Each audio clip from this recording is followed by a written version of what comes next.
Scenario: the Sultan and the Nazarene. Setting: May 29, 1453. Constantinople has fallen.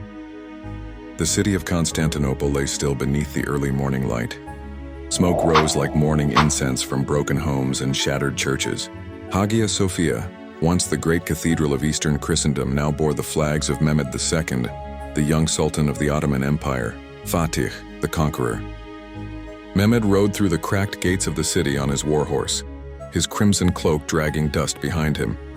The echoes of conquest rang in the air, cheers of soldiers, sobs of the conquered. Yet inside the Sultan, a strange silence had taken root. He should have felt triumph. Instead, an inexplicable weight sat upon his soul. That evening, Mehmed entered Hagia Sophia alone, leaving his guards at the doors. The immense dome towered above him like a firmament. The mosaics of Christ Pantocrator and the Theotokos still shimmered in the candlelight, untouched. For now.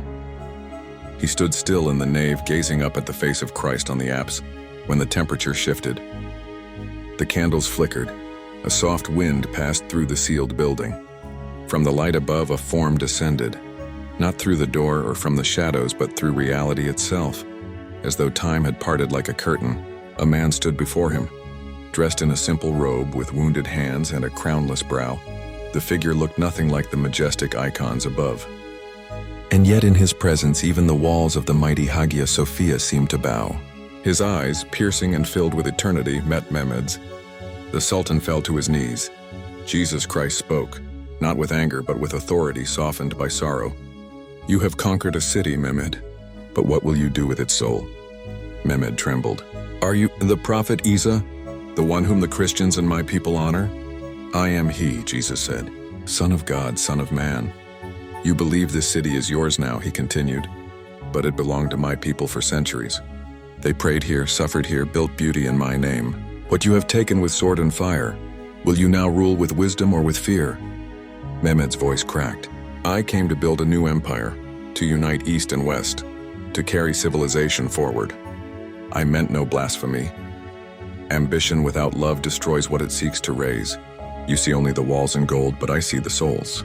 I see the widows crying, the children taken, the priests silenced. I see both the justice denied by emperors and the vengeance sown by conquerors." Jesus stepped closer, gently lifting Mehmed's chin. "You desire greatness, then be great in mercy. Let this city be a place where Jew and Christian and Muslim may yet pray. Let your justice reflect heaven, not the sword. Rule not as Caesar, but as a shepherd." Mehmed looked away, ashamed. "Will you listen?" There was a long silence.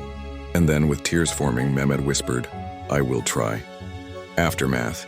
History does not remember the supernatural, but those who lived in Constantinople in the years after the conquest told of curious changes. The Hagia Sophia was converted to a mosque, but the mosaics of Christ were covered, not destroyed. Churches were preserved for Christian communities under Mehmed's direct protection. The Orthodox Patriarchate was restored, even under Islamic rule. Jewish refugees fleeing the Inquisition in Spain found sanctuary in Mehmed's empire. The Sultan invited scholars, artists, and mystics from every land, blending the legacy of Rome, Byzantium, and Islam. And late at night, it is said Mehmed the Conqueror would often wander the halls of Hagia Sophia alone, whispering prayers not from the Quran, nor from any scroll, but from a place deep within, as though speaking to someone who once met him in the silence, beneath the dome. Someone who conquered not with the sword, but with a crown of thorns.